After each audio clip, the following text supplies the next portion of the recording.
I'm actually sitting here with Tina from Digitas and Jen from iModerate, and we just finished an exciting workshop about some of their hybrid research approaches.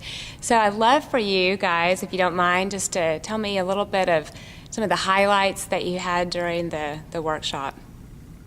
Do you want to start out with the digital consumer?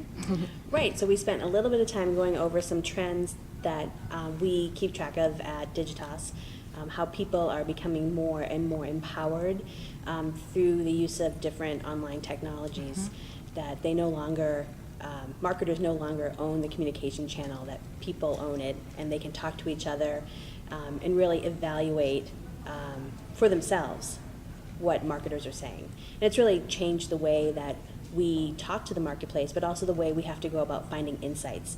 And that's why I've been a proponent of pulling in different and new approaches that enable us to get closer to the consumer in a variety of different ways. Okay, can you tell me about one of the approaches you guys mentioned? Sure. So one of the approaches that we talked about, or more specifically, we talked about hybrid approaches which blend both qualitative and quantitative.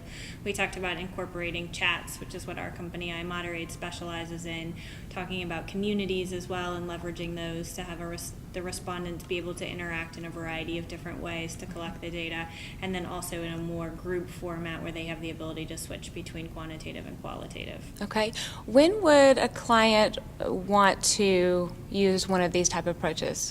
I personally think that it's the case where you have one, you would like to do sequential research, so you might want to go out and do a focus group and then a survey, but you don't have the time or the budget. And it's the perfect solution in that situation because you get the qual and the quant at the same time.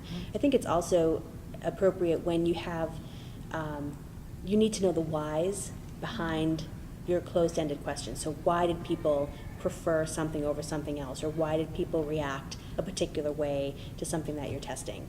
Great, great.